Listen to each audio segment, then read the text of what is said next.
नमस्कार नमस्कार सेवारो घर जग्गाबाट म तपाईको सन्तोष र आज पनि म तपाईहरुलाई सदा चाहिँ ठुला जग्गाहरू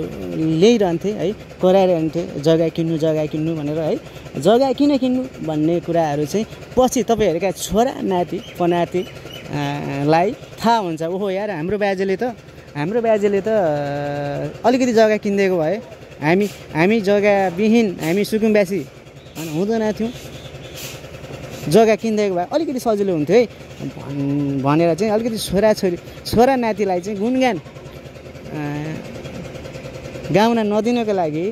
छोरा नाति पनाति सम्मको लागि चाहिँ जग्गा किन्नुपर्छ है भन्ने एउटा सन्देश चाहिँ मैले चाहिँ दिएर हिँडिरहेको छु र विशेष गरी ठुला जग्गाहरू लिएर आउने क्रममा आज चाहिँ म तपाईहरुको लागि भनेर भिटा बस्नको लागि मात्रै जग्गा त्यो पनि झापा बिर्तामोडको माता मन्दिरमा है त्यो पनि हाम्रो याकथुममा विशेष गरेर याकथुममा हाम्रो श्रीजङ्गा मार्गमा लिएर आएको छु तपाईहरुलाई 9.5 जग्गा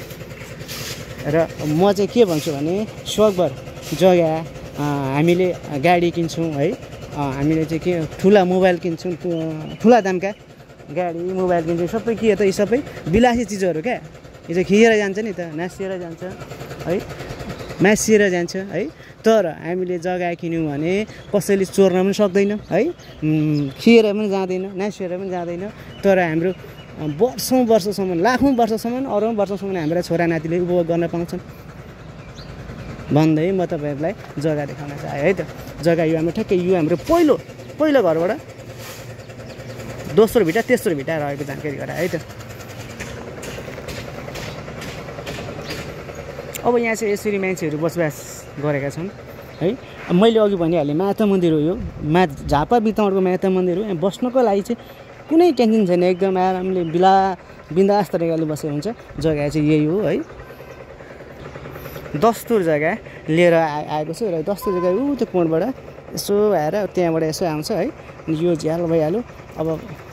दस्तुर जग्गा है यो चाहिँ मुख चाहिँ तपाईको लगभग 34 फुट रहेको जानकारी गराए यो दस्तुर जग्गा चाहिँ तपाईहरुलाई छोडेर जाँदैछु एकदम राम्रो जग्गा छ है त्यो पनि माता मन्दिर भन्ने बित्तिकै तपाईहरुलाई मैले केही भन्नु पर्दैन मैले के यहाँको इन्भाइरोमेन्ट र सिचुएसनको बारेमा के भने उता पनि बाटो छ है बाटो भएको र यता पनि बाटो छ है